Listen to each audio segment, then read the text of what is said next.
നമ്മുടെ പ്രിയപ്പെട്ട ഉദ്ഘാടകൻ മക്കൾ association president Shri VS Biju, secretary Saji, panchayat Benny Palakkad, Johnson, secretary Sajayan, treasurer George, മുൻ പഞ്ചായത്ത് മെമ്പറായ ജോസിയാട്ടൻ, CD കുമാരൻ, പ്രിയപ്പെട്ട മാധ്യമപ്രവർത്തകരെ, നമ്മുടെ പ്രിയപ്പെട്ട വ്യാപാരി സുഹൃത്തുക്കളെ, കുഞ്ഞുങ്ങളെ, നമ്മളെ സംബന്ധിച്ചുള്ള ഓണത്തിന്റെ വലിയ തിരക്കിന്റെ സമയത്ത് കഴിഞ്ഞ തവണയൊക്കെ വളരെ നല്ല ഒരു ആൾക്കൂട്ടുണ്ടായിരുന്നു. ഇത്തവണ വലിയ തിരക്കിന്റെ സമയത്താണ് നമ്മൾ ഈ ഓണക്കൂട്ടം സംഘടിപ്പിച്ചത്. ഉച്ചസമയം എല്ലാവരും ഉദ്ഘാടനത്തിന്റെ തിരക്കിലാണ്, അതുകൊണ്ടാണ് അവിടെ കുറച്ച് ആൾ കുറഞ്ഞു പോയിട്ടുള്ളത്. എന്നായിരുന്നാലും ഇങ്ങനെയൊക്കെ സംഘടിപ്പിക്കാൻ കഴിഞ്ഞു. നമ്മളെ സംബന്ധിച്ചിടത്തോളം ഒരു ഭക്തി അസോസിയേഷൻ മുല്ലക്കാരൻ വ്യാപാരി കൂട്ടായ്മ എന്ന് പറയുന്നത് ഇതൊരു വളരെ ചെറിയ കാര്യങ്ങൾ മാത്രം ചെയ്യുന്ന ഒരു സംഘടനയാണ്. ഇവിടെ വലിയ കാര്യങ്ങളൊന്നും ഇവിടെ ഞങ്ങൾ ചെയ്യാറില്ല. മറ്റു വീട്ടിൽ പോയി റീത്ത് വെക്കുന്ന ആൾ കൂടുതൽ ചെയ്യുന്നൊരു കാര്യം, അതൊക്കെ ബുദ്ധിമുട്ടുന്ന സമയത്ത് ചെല്ലാറുണ്ട്. അതൊക്കെ അപകടം പറ്റിയ ചെറിയ സഹായങ്ങൾ എത്തിക്കാറുണ്ട്. പിന്നെ അത്തരത്തിലുള്ള ചെറിയ കാര്യങ്ങൾ, ഏതെങ്കിലുമൊക്കെ അപകടങ്ങൾ ബുദ്ധിമുട്ടുകളൊക്കെ വരുന്ന സമയത്ത് ചെറിയ സഹായം ചെയ്യാനായിട്ട് ഞങ്ങൾക്ക് മുൻകൈ വഹിക്കാൻ പറ്റുന്നുണ്ട്. പിന്നെ അതുകൊണ്ട് തന്നെയാണ് ഭക്തി അസോസിയേഷൻ നമ്മുടെ ഈ പ്രവർത്തനങ്ങളെല്ലാം സഹായിച്ചുകൊണ്ട് നമ്മുടെ കൂടെ നിൽക്കുന്നത്. അതിന് വിരുദ്ധമായ സംഘടനയല്ല, ഇതിനോട് യോജിച്ച് നിൽക്കുന്ന സംഘടനയാണ്. എന്നാലും നമ്മളെ സംബന്ധിച്ചിടത്തോളം ഓണം എന്ന് പറഞ്ഞാൽ കുറച്ച് പ്രായമുള്ള ആളുകൾ, 50 വയസ്സിൽ കൂടുതലുള്ള ആളാണ് ഒത്തിരി പേര് ഇരിക്കുന്നത്. അപ്പോൾ നിങ്ങളുടെ എല്ലാം ശ്രദ്ധ പഴയ ഒരു പലചരക്കടയിലേക്ക് ക്ഷണിക്കുകയാണ്. ഒരു പലചരക്കട തുടങ്ങണമെന്നുണ്ടെങ്കിൽ അന്ന് ആവശ്യമുള്ള ആദ്യത്തെ സാധനം ഉപ്പായിരുന്നു, രണ്ടാമത് വേണ്ടത് അരി, മൂന്നാമത് വെളിച്ചെണ്ണ, പിന്നെ പുകല, അങ്ങനെ ചെറിയ സാധനം 4, 5 അല്ല 10 ഐറ്റത്തിൽ താഴെ ഉണ്ടെങ്കിൽ ഒരു പലചരക്കട പ്രവർത്തിക്കുമായിരുന്നു, അല്ലെങ്കിൽ ആരംഭിക്കാൻ അത്ര സാധനം മതിയായിരുന്നു. ഇന്നതൊക്കെയെന്ന് വാങ്ങിയിട്ട് ഇന്നൊരു കൈ ചെന്ന് കഴിഞ്ഞാൽ ഏറ്റവും ചെറിയ പലചരക്കടയിൽ പോലും വെറും വെള്ളത്തിൽ ചെറിയ ചൂടുവെള്ളത്തിലേക്ക് ഇളക്കി കലക്കി കഴിഞ്ഞാൽ കിട്ടുന്ന സൂപ്പ് പോലെ റെഡിയായിരിക്കുന്നു.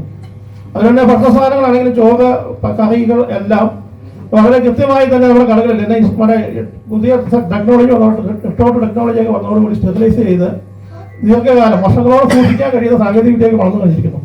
വർഷങ്ങളോളം മഞ്ഞുമലയിലൊക്കെ താമസിക്കുന്ന പട്ടാളക്കാർക്ക് ഉപയോഗിക്കുന്ന ടെക്നോളജിയാണ് ടെക്നോളജി. അത്തരം സാധനങ്ങൾ പോലും നമ്മുടെ ഈ ഗ്രാമങ്ങളിൽ പോലും അവിടെ എത്തിയിരിക്കുന്നു. എന്ന് പറഞ്ഞാൽ നമ്മളുടെ ഇന്റർനാഷണൽ ആയിരിക്കുന്നു. എന്ന് പറഞ്ഞാൽ പഴയ പച്ചക്കറിയും പലചരക്കും ഒക്കെ മാറിയിട്ട് വലിയ വലിയ കടകൾ, വലിയ സാധനങ്ങൾ ഉപയോഗിക്കുന്ന ഒരു ജനവിഭാഗമായി നമ്മളെല്ലാം മാറിയിരിക്കുന്നു. അതിന്റെ വിൽപ്പനക്കാരായി ഇപ്പോഴത്തെ വ്യാപാരികൾ മാറിയിരിക്കുന്നു. ഒരു 100 ഐറ്റം 600 ഐറ്റമാണ് ഒരു വലിയ പലചരക്കടയിലുള്ളത്. അത്തരത്തിലേക്ക് നമ്മുടെ സാങ്കേതിക വിദ്യയും നമ്മുടെ പ്രയോഗശേഷിയും എല്ലാം മാറിയിരിക്കുന്നു. ഞങ്ങളൊക്കെ പഠിക്കുന്ന കാലത്ത് മുട്ടായി എന്ന് പറഞ്ഞാൽ നാരങ്ങ മുട്ടായി ആയിരുന്നു. ഞങ്ങൾ കടലാസിൽ പൊതിയാത്തൊരു മുട്ടായി. അത് കുറേ കഴിഞ്ഞപ്പോഴത്തേക്ക് പാരീസിൽ നിന്ന് പറഞ്ഞ പ്ലാസ്റ്റിക് പൊതിഞ്ഞ മുട്ടായി വന്നു. അതിനുശേഷം കൂടുതൽ പൊതിഞ്ഞ മുട്ടായികൾ വന്നു. അങ്ങനെ പല മുട്ടായികൾ മുതൽ എല്ലാ കാര്യങ്ങളും പരിഷ്കാരങ്ങൾ വന്നുകൊണ്ടിരുന്നു. അതെല്ലാം കണ്ടുകൊണ്ടിരിക്കുന്ന തലമുറയാണ് അവിടെ ഇരിക്കുന്ന കൂടിയ ആളുകളും. ആ സാങ്കേതികതയൊക്കെ വളർന്നതോടുകൂടി നമ്മുടെ ജീവിതം കുറേ അധികം മാറിയിട്ടുണ്ട്.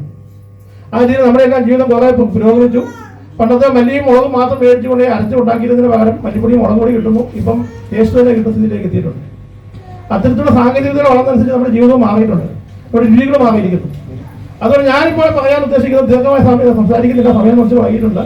എന്നാലും നമ്മൾ ഈ സമയത്ത് ആലോചിക്കേണ്ട ഒരു കാര്യം, നമ്മളെ ജീവിതത്തിൽ ഇപ്പോൾ ഏറ്റവും അധികം ആളുകൾ ശ്രദ്ധിക്കുന്നത് ഏറ്റവും വലിയ സമ്പന്നനെയോ ഏറ്റവും അധികാരമുള്ള ആളാണ് ഏറ്റവും വലിയ ആളെന്ന് ആരും കരുതുന്നില്ല.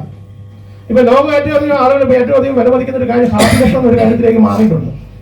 എന്നാൽ ഹാപ്പിനെസിന്റെ കാര്യത്തിൽ എല്ലാ വർഷവും പരിശോധന നടക്കുന്നുണ്ട്. ആ പരിശോധനയിൽ ഏറ്റവും അധികം മുമ്പിൽ നിൽക്കുന്ന ഏറ്റവും അധികാരമുള്ള രാജ്യത്തെ ആളുകളല്ല, ഏറ്റവും ചെറിയ ഒരു രാജ്യം 2 വർഷം മുമ്പ് ഭൂട്ടാനായിരുന്നു ഏറ്റവും അധികം ഹാപ്പിനെസിന് ഏറ്റവും മുമ്പിലുണ്ടായിരുന്ന രാജ്യം. ഇപ്പോഴത്തെ ന്യൂസിലൻഡായി മാറിയിട്ടുണ്ട്. അതിന്റെ കാരണം അവരുടെ ആളുകളുടെ മനോഭാവമാണ്, ജീവിതത്തെക്കുറിച്ചുള്ള മനോഭാവവും ജീവിതത്തെക്കുറിച്ചുള്ള കാഴ്ചപ്പാടുകളുമാണ്. അല്ലാതെ സാങ്കേതിക വിദ്യയോ അധികാരമോ സമ്പത്തോ എല്ലാവർക്കും ആർക്കും കൂടുതലുള്ളത്. അതിനേക്കാൾ കൂടുതൽ നല്ല രീതിയിലുള്ള മാനസികാവസ്ഥയിലൂടെ അവർ ജീവിക്കുന്നു എന്നുള്ളതാണ്. അതുകൊണ്ട് അത്തരത്തിലുള്ള ഹാപ്പിനെസിനെ കുറിച്ച് ആലോചിക്കേണ്ട സമയമാണ്. ഞാൻ മുമ്പ് പറഞ്ഞാൽ അതിലേക്ക് വീണ്ടും പോവുകയാണ്. നമ്മുടെ പലചരക്കടയിലേക്ക് കൂടെ കടന്നു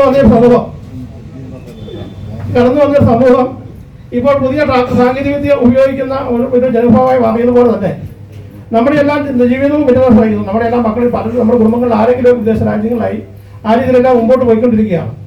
ആ സമയത്ത് നമ്മുടെ ദാരിദ്ര്യത്തിന്റെ ഒരു വലിയൊരു കെടുതിയുടെ സമയത്താണ് നമ്മൾ ഓണം ആഘോഷിച്ചിരുന്നത്.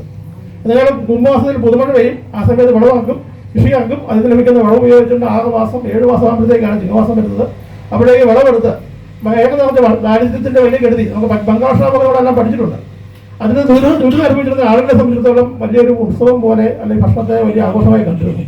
അങ്ങനെയാണ് കാണാൻ പറ്റും ഓണം ഉണ്ടാകാൻ ചർച്ചയൊക്കെ വന്നത്. അതുകൊണ്ട് ഈ ഓണം ആഘോഷം അങ്ങനെ വന്നത് നമ്മുടെ ദാരിദ്ര്യത്തിന്റെ ഒരു അവസാനം അല്ലെങ്കിൽ ഒരു ദിവസമെങ്കിലും സമൃദ്ധമായി ഭക്ഷണം കഴിക്കാത്ത സന്തോഷത്തിൻ്റെ കൂടി പേരിലാണ്.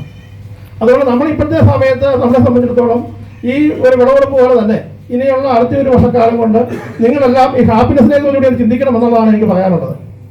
എന്താണ് കാര്യം എന്ന് വെച്ചാൽ ഏറ്റവും കൂടുതൽ സമ്പത്തുണ്ടായിട്ടുള്ളതല്ല, നമുക്ക് ഈ ഒരു വർഷക്കാലം കൊണ്ട് നമ്മളൊരു വിലയിരുത്തൽ നടത്തണം. നമ്മുടെ ജീവിതത്തിൽ എന്തുമാത്രം സന്തോഷം അനുഭവിക്കാൻ കഴിഞ്ഞു എന്നുള്ളതായിരിക്കണം അടുത്തൊരു വർഷക്കാലത്തെ ഓണത്തിന് സമയം കൊണ്ട് ചെയ്യാൻ കഴിയുന്നത്. ഞാനിങ്ങനെ ഒരു കാര്യത്തിലേക്ക് ഇവിടെ സന്തോഷിച്ചത് നമുക്കിവിടെ മത്സരങ്ങളൊന്നുമില്ല. ഇവിടെ ഓണാഘോഷം ഒക്കെ മാവേലി എല്ലാ പലതരത്തിലുള്ള ആഘോഷങ്ങളുണ്ടാവും. ഇവിടെ അത്തരം കാര്യങ്ങളൊന്നുമില്ല. അതുകൊണ്ട് ചില ആശയങ്ങളെങ്കിലും നിങ്ങളുടെ ആളുകൾക്ക് വരുന്ന ആൾക്ക് ലഭിക്കുന്നില്ലെങ്കിൽ ഈ യോഗം ശുഷ്കമായി പോകും. അതുകൊണ്ടാണ് ഞാൻ ഇത്തരത്തിലുള്ള ചില കാര്യങ്ങളിലേക്ക് കടന്നത്. അതിനേക്കാൾ ഭംഗിയായി പ്രസംഗിക്കുന്ന ആൾ എൻ്റെ പുകയെ വരുന്നുണ്ട്. അതുകൊണ്ട് അദ്ദേഹത്തിലേക്ക് അടുത്ത തുടർച്ചയായി സംസാരിക്കുന്നതിനായി ഉദ്ഘാടനം ചെയ്യുന്നതിനായി മദ്രസയുടെ പ്രസിഡന്റ് ശ്രീ BS